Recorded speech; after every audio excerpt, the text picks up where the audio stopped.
지역의 대표 스피커 두 영맨들의 화끈한 토론 한판 YMCA 토론 시간입니다. 오늘도 두 분 영맨과 함께합니다. 여수와 순천 YMCA 김대희, 김석 총장님 두 분 모셨습니다. 어서 오십시오. 네, 안녕하십니까. 안녕하세요. 안녕하세요. 자, 이제 사전 투표가 오늘로써 끝이 나고 정말 본투표가 얼마 남지 않은 날 또 만나 뵙게 됐습니다. 두 분 한 주간 잘 보내셨습니까? 김대희 총장님. 네, 그렇습니다. 이번 주 화요일 27일이었죠. 저는 국회를 갔는데요. 예. 우리나라 양육수당하고 유아수당이 따로따로 나가 있고 좀 굉장히 금액도 적고 불평등하게 되어 있는데 이 양육수당과 유아수당을 통폐합해서 좀 적정 수준으로 인상하자라는 그런 정책 공약을 더불어민주당 피스트혁명 시민본부하고 정책 협약을 좀 맺었거든요. 그것 때문에 국회를 갔는데 예. 이번 대선으로 인해서 각종 정책 협의나 정책 주장 때문에 국회 기자회견장 자체가 예약이 불가능해요. 네, 그래요. 거의 한 5분 10분 단위로 예. 수많은 사람들이 각 정당의 정책 협약 때문에 예. 아마 대선을 맞이해서 아마 그러한 정책들을 제안하는 모임 때문인데 저희들도 이 적정한 양육수당을 통해서 유치원이나 어린이집을 다니지 않는 아이들도 국가의 보호를 받는 시스템 때문에 아마 서울도 굉장히 국회가 좀 복잡하고 많은 사람들이 붐비는 걸 볼 수 있었고요. 그리고 28일 수요일이었죠.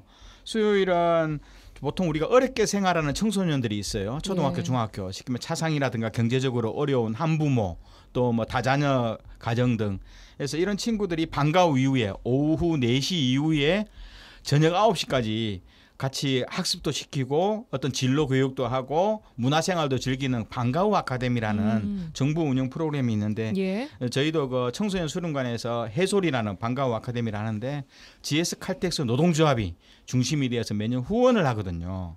그래서 이 후원 회박식도 같이 열면서 어렵게 생활하는 초등학교, 중학교 아이들의 학습 이나 여러 가지 진로에 대한 도움을 주는 이런 방과 후 프로그램 협약식도 같이 진행한 한 주였습니다. 예, 또 한 주 동안 유아 또 아동 우리 학생들 청소년들을 위한 또 의미 있는 행보를 또 하고 오신 것 같습니다. 김석 총장님 한 주간 잘 보내셨습니까? 네, 비슷하게 분주하게 보내고 있고 이제 다만 청소년들 참정권 투표 연령을 낮추는 것이 좀 필요하다는 운동을 저희가 YMC 계속 하고 있잖아요. 그래서 그 아이들과 함께하는 청소년 모의 투표 그런 거 좀 준비하고 그러고 있고 잠시 후에 이 이야기는 본격적으로 좀 나눠주세요. 예. 전체적으로 그것뿐만 아니라 선거 기간이 되다 보니까 왜 그런 거 있잖아요. 뭔가 이렇게 요구하는 것들이 되게 많아지는 게 있는데 우리 지역에서 묵은 숙제가 있지 않습니까? 그게 다름이 아니라 여순 항쟁인데 신정훈 행자위원장 그다음에 조계원 의원, 김문수 의원이 다 함께 와가지고 유족 연합회하고 다 같이 여순 사건에 대해서 좀 철저하게 좀 진상규명도 하고 제주 4.3에 걸맞게끔 좀 품격 올리게 좀 하자 이런 이야기들이 좀 있었던 것 같고. 예. 개인적으로도 단체로는 못 하는데 개인적으로는 아까 빛의혁명 선거운동본부하고 여수 전남 동부권에 있는 시민사회 활동가가 뭔가 이렇게 필요한 정책 협의와 간담회를 가진 적이 있습니다. 예, 또 한 주간 분주하게 보내신 두 분의 근황 짧게 들어봤고요. 두 분은 혹시 사전 투표를 하셨습니까? 네, 했습니다.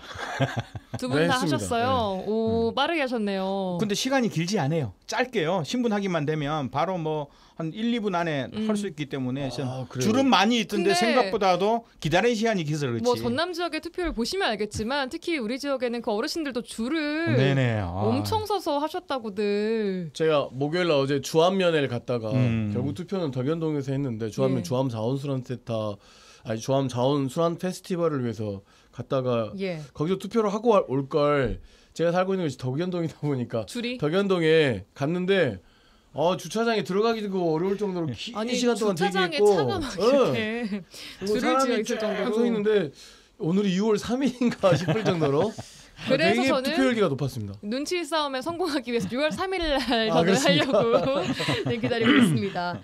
자, 이제 다음 주 화요일에 본투표 예정되어 있고요. 미리 두 분처럼 투표를 하신 분들도 많이 있지만 이번 대선에는 좀 성격상 대통령 탄핵으로 치러지는 조기 대선인 만큼 유권자들이 어떤 후보를 선택할지 결정하기까지의 시간적 여유가 그리 많지가 않았습니다. 마지막까지 누구를 뽑아야 하나라는 고민을 계속하는 분들이 주변에 많이 있고 또 보니까 아무한테도 표를 던지고 싶지가 않다라고 말씀하시는 분들도 계십니다. 자, 그래서 오늘은 참정권 전반적인 이야기를 좀 해보도록 할게요. 뭐 제가 저의 뭐 개인 주변 친구들이나 주변 지인들의 이야기지만 뭐 아무도 찍을 사람이 없다. 그냥 근데 참정권의 행사는 해야겠으니까 그냥 투표칸 안에 기권표 찍고 오겠다. 뭐 이런 식으로 이야기를 하는 지인들도 있더라고요.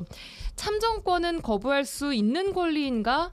이 질문에 대해서 두 분은 어떻게 생각을 하십니까? 먼저 김대희 총장님. 네, 저는 헌법에서 보장된 가장 기본권 중에 하나이기도 한데요. 특히 이제 생명권이 있어요. 생명권도 우리 인간의 기본권이죠. 예. 그건 개인의 육체적 생명에 대한 권한이잖아요. 자기 개인 육체적 생명은 누구나 침해할 수 없듯이. 근데 참정권은요, 정치적 생명이에요. 그러니까 정치적 생명을 뜻하는 이 참정권은 절대 포기하면 안 되죠. 그러니까 선거라는 것은 최선을 선택하는 게 아니거든요. 차선을 선택하는 겁니다. 차선? 네, 최선책을 최고의 선택을 하는 것이 아니라 그 다음에 선택을 하는 것이 무슨 의미예요? 제일 좋은 걸 해야죠. 없을 수도 있잖아요. 그죠? 없을 수도 있다면 요즘 사람들 말로는 뭐 차악을 뽑는다 이런 이야기들도 많이를 하세요, 진짜. 그러지 않았으면 좋겠어요. 그렇지는 않고요. 최선을 선택하지만 본인 마당에 최선이 없다라고 한다면 그 다음 두 번째 순서라도 선택하는 것이 투표거든요. 아예 마음에 안 든다고 해서 빠지는 것이 아니라 좀 그런 측면이라고 보는 거고 실제로 우리가 국가의 주인이 국민이잖아요. 국민은 결국은 자기가 만들 나라, 자기가 만들 정치인을 선택하는 거잖아요. 우리가 부모로 선택할 수 없잖아요. 자식이 부모로 선택할 수 없는데 이 참정권은 나의 생명과 나의 경제적 권한과 나의 모든 인간다움을 선택할 수 있는 인간다움을 만들어준 정치를 누가 할 것인지를 선택해주는 중요한 영역이기 때문에 저는 절대 포기해서는 안 된다 봐요. 알겠습니다. 최선이었다면 차선이라도 뽑아라. 김석 총장님 아까부터 의미심장한 웃음을 짓고 계신데 이런 질문을 제가 첫 번째 받아보고 되게 유미한 질문이다. 왜 나는 이런 생각을 못했을까라고 생각했어요. 왜냐하면 굉장히 민주주의에 대한 본질에 대한 질문일 수 있는 거고 또 하나는 전체적으로 보여지는 정치 환경에 대한 뭔가 불신이 가져오는 개인이 취할 수 있는 마지막 태도 이것이 내가 여기에 투표에 참여하지 않는다거나 이런 걸 수도 있겠다라고 하는 생각을 저는 이 질문을 받으면서는 했어요. 충분히 거기에 대한 존중이 있는 거고 근데 다만 이제 저의 의견을 물어본다고 한다면 왜 나라라고 하는 게 우리가 국가의 구성원이잖아요. 그러니까 예전에는 개인들이 다 국가에 맞췄다고 한다면 지금은 시대가 좀 전환되면서 개인의 행복까지도 국가가 영향을 미칠 수 있는 상황이 되어야 된다고 보거든요. 뭔가 이렇게 정치 환경이 그렇게 변화되어 가고 있는 과정이라고 생각하고 있기 때문에 일단은 그 과정이 지난 겨울 올봄 초에 우리가 광정을 통해서 얼마나 민주주의가 굉장히 한번 이렇게 외면하면 얼마나 쉽게 망가질 수 있는 것인지도 확인했기 때문에 그 국가의 구성원이라고 하고 있는 나의 이 참정권을 그러니까 이런 표현도 좀 안 맞을 수 있겠어요. 포기하기보다 행사하는데 행사가 어떤 걸 선택해야 되는 거잖아요. 지금 우리는 예를 들면 후보들 중에 선택해야 되는 거기 때문에 선택한 후보를 찾으시라. 선택한 후보를 포기하지 말고 열심히 찾아보시라. 끝까지 포기하지 말고 찾으셨으면 좋겠다. 네, 그런 말씀을 좀 드리고 싶은데 설득이 안 되겠죠. 그 아까 제가 주장했던 그런 무효표를 찍고 싶다라고 하신 분들의 근거로는 뭐 비판적인 침묵도 이것도 내 표현의 자유다 이렇게 또 말씀하시는 분들도 계시더라고요. 저도 그게 동의가 됐는데 내란 한번 경험하고 나니까 당분간은 아닌 것 같아요. 당분간 지금만큼은 저는 그 전에까지는 되게 존중했거든요. 무효표하고 뭐 그러세요? 또는 투표 참여하지 않는 것에 대한 개인의 의사라고 생각했는데 지난 윤석열 정부가 보여준 그 폭정과 내란을 보면서 지금 이 타이밍은 아닌 것 같다는 생각이 좀 드는. 지금은 아닌 것 같다. 알겠습니다. 자, 그럼 이 질문도 한번 드려볼게요. 이것도 뭐 여러 가지 질문 자체 해석이 있을 수 있겠습니다만 우리 사회는 참정권을 좀 자유롭게 행사를 할 수 있는 사회라고 생각을 하십니까? 김대희 총장님? 제가 보기에는 최근인 것 같아요. 왜냐하면 우리나라가 보통 5,000년 유구한 역사라고 하는데요. 참정권 누구나다.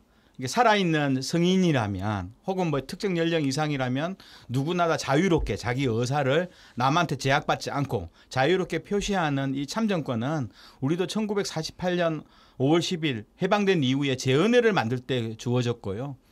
유럽이나 미국도 1948년 1960년이 되어서야 여성들이 투표권을 가졌던 시기였거든요. 최근인 거죠. 그런데 이제 문제는 참정권을 누구나 준다는 게 아니라요. 말 그대로 내가 눈치 보지 않고 나의 생각대로 자유롭게 투표를 한 경우는 저희는 87년 6월 항쟁 이후라고 봐요. 그전에는 돈에 의해서 매수가 되거나 난 찍고 싶은데 누가 돈을 줘. 자기 생각과는 다르게 돈 준 사람을 찍거나 아니면 공무원들이 어떻든 강압적이거나 공무원들이 뭐 유혹을 통해서 관건 선거를 통해서 내 참정권을 행사한 시기가 바로 30년, 40년 전까지도 이어졌거든요. 40년도 안 됐다. 그렇게 된 지가. 최근에서 이렇게 자유롭게 그나마 물론 이제 뭐 금권 선거라든가 관건은 있을 수는 있겠죠. 어디서나. 하지만 대체적으로 보면 자기가 남한테 눈치 보지 않고 또 남의 강요에 의지 않고 자기의 정치적인 내용을 표시하는 참정권은 올바르고 민주적인 참정권은 최근에 87년도 이후에 그나마 만들어졌는데 이것도 수많은 국민들의 피와 눈물의 싸움 속에서 얻어진 거라고 저는 생각을 합니다. 김석 총장님. 저는 이제 제도적으로는 상당히 보장되어 있다고 생각해요. 예. 왜냐하면 선거 연령도 18세로 낮아졌고 그다음에 뭐 부재자뿐만 아니라 사전 투표도 막 하게 되고 예, 그다음에 곳곳에 SNS에서 정치적 표현이랄지 이런 것도 굉장히 좀 다양해진 거죠. 그래서 형식적으로 놓고 보면은 누구나 자유롭게 참정권을 행사할 수 있다라고 볼 수 있는데. 근데 이제 실질적으로는 좀 제약되어 있는 것도 마찬가지인 것 같아요. 여전히. 어떤 부분에서요? 87년 6월 민주항쟁 이후에 직접 대통령을 뽑는 그 선거가 되면서 왜냐하면 정당의 양당 구조로 되어 있잖아요. 양당 구조로 되어 있다 보니까 상당히 조직적인 역량들이 강하단 말이에요. 그러니까 뭐냐면 예를 들어서 이번 대통령 선거에서 이기기 위해서는 몇 표를 가지고 있어야 된다. 뭐 시의원 선거에서 뭐 시장 선거에서는 국회의원 선거에서는 이미 이걸 우리가 일반적으로 참정권에 참여하는 사람들은 모르지만 이것을 선거를 기획하는 사람들은 대략적으로 그러고 있다 보니까 그런 어떤 정보의 그 접근이랄지 이런 것들이 과연 평등하냐라고 하는 조건에서 놓고 본다고 하면 이미 조직된 선거에 영향을 빠져 있는 사람들은 굉장히 다양한 정보를 접근하는 반면 그냥 일반 유권자들은 그렇지 않다 보니까 정보가 많은 쪽으로 관심과 내용이 흐를 가능성이 상당히 높기 때문에 어떻게 보면은 실질적으로는 제약된 자유가 존재하는 거 아닌가 그런 생각을 좀 갖고 있죠. 정보의 양이 많은 쪽은 그럼 예를 들어서 어떤 예를 들면 민주당, 뭐 국민의힘 이런 데와 연관되어 있는 그러니까 그쪽에서 이제 자석처럼 사람들 계속 붙이는 게 선거잖아요. 거대 양당. 그렇죠. 일반 우리가 생각하는 그 선거의 흐름에서 누구를 찍어야 되느냐, 누구의 정책이 좋냐라고 우리는 그렇게 판단하고 싶어 하는데 한쪽에서는 조직적으로는 그런 거보다는 사실상 이 선거에서 몇 표가 필요하느냐 이렇게 하다 보니까 이제 그런 것이 실질적인 어떻게 보면 제약된 자유이지 않을까라고 하는 생각이 좀 드는 거죠. 그래서 좀 더 정당의 민주주의가 좀 더 강화되고 그다음 당원들의 내용들이 좀 이렇게 되기도 하고 당원과 일반 시민들이 전혀 크게 차이가 없이 좀 더 정치를 자유롭게 이야기할 수 있을 때 예를 들면 그 어떤 특정한 지역에 가서 이번에도 보니까 막 크락신 빵빵 울리고 사람들 막 힘들게 하고 막 이런 경우도 있고 또 어떤 경우는 와서 또 보이지 않는 곳에서 그렇게 행패들을 부리는 곳들이 선거운동 과정에서 벌어지고 있는 가운데서 과연 실질적 그 정치 참여와 이게 행사되고 있냐라고 보기는 상당히 조금 좀 제약되어 있는 것 같다 아직까지는. 네, 저는 요즘 우리나라 대한민국에서는 지역적으로 좀 제한되어 있는 것 같기도 하다라는 생각도 그런 많이 드는 것 같습니다. 그러니까 형식적 자유는 갖췄지만 뭔가 실질적이고 좀 심리적 안전함. 내가 누구 후보를 내가 예를 들면 송유아 후보를 지지해. 내가 김대희 후보를 지지해라고 아주 자유롭게 이야기할 수 있는 이 실질적 자유가에 대해서는 물음표가 여전히 있는 거 아니겠습니까? 예. 가족 내에서도 그렇잖아요 요즘에. 그러게요. 명절 때 정치 얘기하지 말라 그러고. 누구에게나 어떤 상황에서든지 간에 이야기할 수 있는 그 자유함이 있을 때 실제 자유가 있는 것이다. 라고 생각합니다. 생각할 사람들이 많은 것 같아요. 그렇죠. 지금 다음에도 이건 얘기 더 해보도록 하고요. 자, 선거하면은 투표율이 가장 중요하겠죠. 당선과 직결되니까요. 이번 대선에서는 유독 지자체 차원의 투표 동료가 많다 이런 이야기가 나오고 있습니다. 좀 어떻게 보십니까, 김대희 총장님? 제가 보기에는 김영록 지사님께서 그 바쁘신데 순천을 방문하셨대요. 근데 전라남도도 저도 한 3일 전 투표 동료 문자 메시지를 봤어요. 그래서 전라남도가 투표를 참여하라는 동료 문자를 보내는 것을 저 처음 봤고요. 그리고 김연호 도지사가 순천에서 1인 피켓 캠페인을 하더라고요. 투표 동료 참여를. 동료 홍보 캠페인. 네. 그러면서 이게 뭐냐 대체. 그게 뭐가 이상합니까? 투표 동료를 하는 건데. 그 맞죠. 근데 이제 이게 처음이잖아요. 그리고 또 처음이에요? 네, 부산이라든가 그런가요? 다른 곳을 보니까 네. 거긴 또 빨간색 현수막이라든가 빨간색 옷을 가지고 특정 정당을 연상하는 그런 행태를 보면서 야 이거 기초지자체가 예. 투표 동료하는 문자도 아니고 왜 광역도지사가 이 전남 지역은 그렇게 하지? 예. 하는 느낌이 있어서 독특하다. 물론 이제 투표를 동료하는 것은 나쁘지 않죠. 너무 부정적으로 보지 마세요. 그냥 그렇다면 뭐 투표 동료 했다. 어떻게 보세요, 김석 총장님께서는? 저는 단순하게 투표 동료를 위해서 자기 나름의 역할과 내용을 자기 역량을 드러내려고 했다라고 저는 긍정적으로 예. 봅니다. 예. 아침에 저희 아내가 그쪽으로 출근을 하는데 네. 봤다고 그러더라고요. 에이 선거운동은 아닐 거야. 투표 동료겠지. 라고 생각했죠. 무슨 이야기냐면 선거법이 약간 좀 개정이 되면서 요 작은 피켓 25cm인가요? 요거를 들고 누구나 다 이렇게 투표 동료를 할 수 있게 되어 있어요. 예. 근데 이런 과정에서 뭐 물론 여러 가지의 그 염려가 좀 걱정되긴 하지만 그래도 내란 이후에 이번 투표를 좀 적극적으로 좀 참여하는 것이 예. 일단은 좀 도지사로서 역할이겠다라는 생각이 들고 두 번째는 어쨌든 도지사도 정당 공천을 받는 사람 아닙니까? 그 부분인 거죠. 예, 그러니까. 예. 그러니까 내년 또 지방선거 아닙니까? 예. 뭐라도 해야죠. 합법적으로. 반간접적인 뭐라도 해야 되지 않겠습니까? 그런 의미에서 투표 동료를 도지사님이 했다. 뭐 이렇게 좀 긍정적으로 봐줍시다. 그냥. 근데 저는 같은 당 소속이어서 이제 그 말씀하신 대로 내년 지방선거를 좀 염두에 두고 누구는 이제 또 지자체 장별로 보니까 뭐 광양, 여수 뭐 다르다. 왜냐하면은 광양 투표율을 조금 더 올려야지만 내년에 좀 유리하지 않을까 뭐 이런 말들이 나오고 있어요. 너무 실제로. 이렇게 넘겨짚지 마시고. 저는 맞다고 봐요. 내년도 6월 뭐 지방선거 때문에 누구나 다 뭐 정치인들은 정당의 결정을 가장 뭐 두려워할 수밖에 없는데요. 있지만 저도 뭐 개인적으로 나쁘진 않다고 봐요. 하지만 이건 기초자치단체나 아니면 선거 관련 조직이 얼마든지 문자 메시지나 홍보는 할 수 있어요. 예. 그게 맡기고 예. 차라리 도지사나 기초자치단체는 뭐냐 하면 자기 권역에 예. 학교, 만 18세 청소년들 혹은 또 기업들이 있어요. 중소업체들. 그리고 뭐 수많은 기업 조직에 가서 투표에 참여할 수 있도록 사전투표라든가 투표 당일날 출근을 하지 않고 참여권을 올바로 행사할 수 있도록 협조를 구하고 양해를 구하고 왜냐하면 전 국민의 절반은 투표 당일날 일하러 가야 돼요.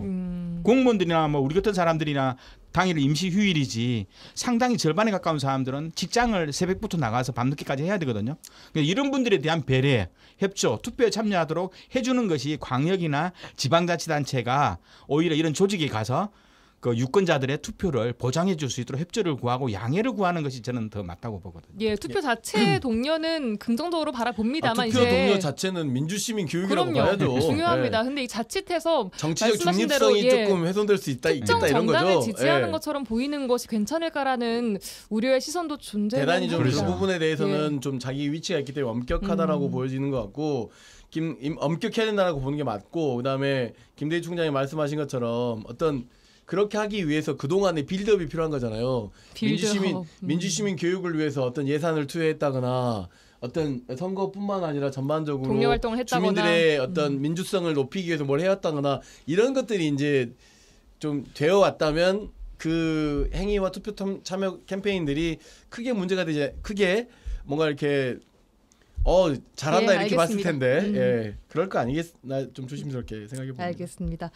자, 다음은 이제 청소년들의 참정권 이야기를 좀 해볼까 합니다. 지금은 만 18세 미만 유권자들이 참여를 할 수 있는데 이상이 할 수 있고 18세 미만 청소년들 같은 경우에는 모의 투표 형식으로 참정권을 행사를 하고 있습니다.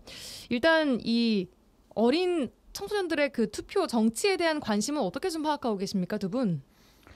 제가 보기에는 관심은 많아 보여요. 그래요? 그리고 이제 저희가 초등학생보다는 중고등학생 대상으로 판단할 수밖에 없는데 2017년도 17대 대통령 선거에서는 한 5만 1,000명 정도 청소년들이 모의 투표 참여했었어요. 예. 굉장히 많이 참여했는데 그 결과가 1위가 문재인, 2위가 심상정, 3위가 유승민, 당시 그 자유한국당은 홍준표 후보가 나왔었는데요. 4위가 되었습니다. 그러면 당선된 문재인 대통령, 당시 선거에서는 문재인 대통령이 당선됐잖아요.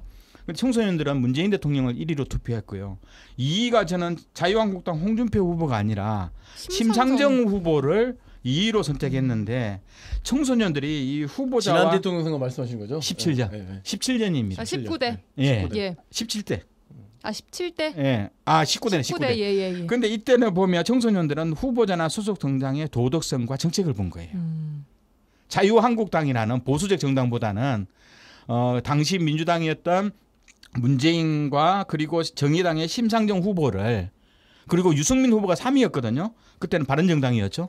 근데 의외로 청소년들은 네. 나름대로 그 도덕성이라든가 정책을 주요한 근거로 선택을 했고 예. 그리고 22년 지난 3년 전 대선에서는 이재명 후보를 전국 1위로 압도적으로 청소년들이 뽑았거든요. 예. 이걸 보면 대선에서는 그 정당이나 후보의 도덕성과 정책을 놓고 뽑는다는 경향을 우리가 알 수가 있습니다. 그리고 지난 20년이 21대 국회의원 선거였죠. 총선이었는데 국회의원을 선출한 총선에서는 한 8,000명 정도 청소년들이 모의 투표에 참여했는데 예. 당시는 이제 비례대표 정당을 뽑았어요. 예. 비례대표 정당은 더불어시민당하고 정의당 뭐 이런 약간 진보적이고 민주적인 적 성격이 있는 정당의 청소년들이 압도적으로 찍었다는 겁니다. 이게 전국적인 데이터인가요?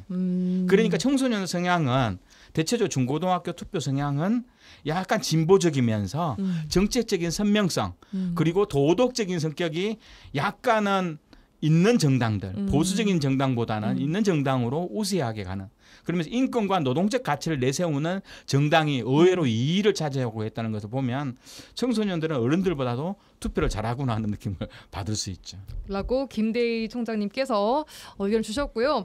김석 총장님께서는 역대 모의투표에서 이 투표 성향들은 좀 어떻게 분석을 하고 계세요? 비슷합니까? 일단 뭐 비슷하다고 보는데 네. 그 이번 좀 대선은 조금 흐름이 예전 모의투표하고는 조금 다르게 예. 참여나 그 견해를 잘 드러내지 않는 것 같아요. 청소년들. 왜 그렇다고 보세요?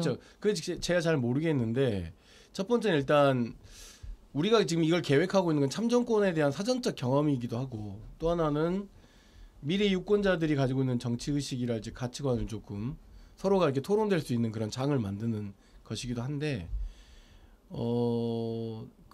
김대희 총장님이 왔던 이 일관된 경향이 이번 저희 모의투표 결과로 개표 결과를 확인해봐야겠지만 저는 좀 계속 투표를 하고 있는 중에 이번 좀 다르다는 느낌이 좀 받아요. 그래도 비상계엄 이후에 관심도는 조금 더 높아졌을 것 같기도 한데요. 그런 것도 있는데 반면에 이 방송에서 주는 정보들이나 이런 것들이 너무 네거티브적인 요소가 굉장히 많잖아요. 그러다 보니까 이것을 조금 거리를 두려고 하는 경향들이 상당히 좀 많아 보입니다. 그래서 반면에 이제 진보 성향의 높은 후보들에 대한 지지도들이 그동안 높아왔고 그다음에 특히 우리 청소년들은 정의, 평등 또는 기후 이런 쪽에 관심 있는 후보들 아까 잠시 이야기했던 진보 정당의 후보들의 그 1등은 못 하더라도 적어도 2등에 그리고 그 기성 정치와 관련된 보수 정치에 대해서는 이렇게 외면했었는데 이번에는 조금 모르겠습니다. 나와 있는 후보들 중에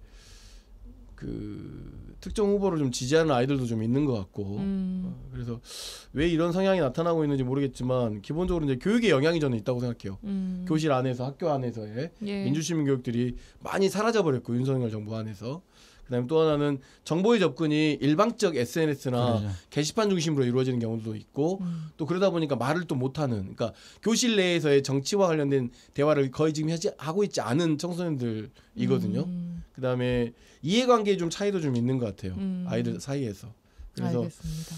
어떤 것이 저는 그래서 이번 대선 역대와는 조금 모의투표는 다른 양상을 보이고 있다. 물음표. 안개 속이다라고 그렇게 말씀을 드리겠습니다. 알겠습니다. 자, 그럼 미래 유권자들이 생각하고 있는 우리나라 정치 리더상은 어떤 걸까요? 제가 보기에는 여전히 그동안의 모의투표 성향이나 내용들을 보면 청소년들은 이제 투표권을 가지지 않는 중고등학교 청소년들은 그래도 좀 도덕성하고 신뢰성. 도덕성하고 신뢰성이 그 정당을 같이 후보? 보는 거예요. 그 정당이 평소에 어떤 조건과 내용을 했는지, 그리고 후보에 대해서는 인성이라든가 그리고 최소한 공정함을 가질 수 있는지, 자기가 말한 거에 대해서 책임을 질 수 있는지, 이런 것들을 많이 따지는 것 같아요. 왜냐하면 청소년들은 약자잖아요. 사회적 약자 중에서도 관심을 아무도 가지지 않는, 너희들은 학교에 가서 공부만 해라, 뭔 주장을 하냐 하는 속에서 항상 불만이 많은 거잖아요. 그런 속에서 내 이야기를 들어줄 수 있는 후보들, 그리고 우리가 느끼고 있는 이 소외되고 아픈 것들을 조금이라도 이해해주는 그런 정치인을, 그러니까 막가파식의 파쇼적이고 그리고 반억압적인 이런 후보보다는 뭔가 이야기를 들어주고 그 정책 비전도 내세울 수 있는 또 그런 정당을 가지고 있는 후보에 대한 관심. 그러니까 약간 진보 정당의 색채들은 자기들의 생활 속에서 이루어지는 측면이 좀 있어서 그런 쪽에 많은 관심을 가지고 있지 않을까. 그리고 또 그런 사람들을 자기의 입장을 이해해주는 그런 후보들에 대한 관심과 내용들을 마음속에 많이 가지고 있는 걸 느낄 수 있습니다. 네, 조금 더 구체적으로 학생들이, 우리 미래 유권자들이 생각하는 진정성 있는 정책은 뭐 어떤 거라 생각하세요? 일단 저는 아이들하고 수업 가보면서 느끼는 것은 가치를 말하는 좀 리더를 이야기하는 것 같아요. 뭐 기후 위기, 뭐 젠더, 청소년 권리 보장 이런 것들을 실질적으로 이야기하면서 이것이 말을 잘하는 사람들이나 그 왜 똑똑한 사람보다는 그 말을 왜 하는지를 조금 이해할 수 있는 굉장히 소통이 강화된 그런 어떤 리더를 좀 찾고 있는 것 같고, 그 다음에 좀 솔직한 리더, 그 다음에 책임감이 있는 리더를 굉장히 강력하게 요구하고 있는 것 같더라고요. 그 다음에 이제 또 하나는 워낙 변화무쌍한 시대잖아요. 그러니까 그런 변화를 이야기할 때 막 깃발을 꽂고 나를 따르라 이런 것보다는 그 변화에 대해서 그 세대 간의 대화를 하고 막 이런 것들을 대단히 좀 강조되는 것 같아요. 카리스마보다는 공감을 형성하는 리더를 좀 찾고 있는 것 같기는 하는 것 같습니다. 예. 이제 청소년들 관련한 그 리더상을 물어보셨으니까. 예, 알겠습니다. 미래 유권자들의 뭐 성향이나 또 원하는 리더까지 함께 나눠봤습니다. 이제 다음 주면은 새로운 대통령이 뽑힐 것이고, 뽑히고 난 이후에 저희는 뵙게 되겠네요. 어떻게 될지. 새로운 대통령 뽑히면 혹시 김대중 총장님 어디 서울로 가고 그러시는 거 아니죠? 그렇진 않습니다. 아이고, 아니죠. 지역을 저희 지켜야죠. 코너 지켜주셔야 됩니다. 아이고. 자, 여기까지 듣겠습니다. 자, 오늘도 YMCA 토론 여수 순천 YMCA 김대희 김석 총장과 함께했습니다. 두 분 고맙습니다. 네, 감사합니다. 꼭 투표하십시오.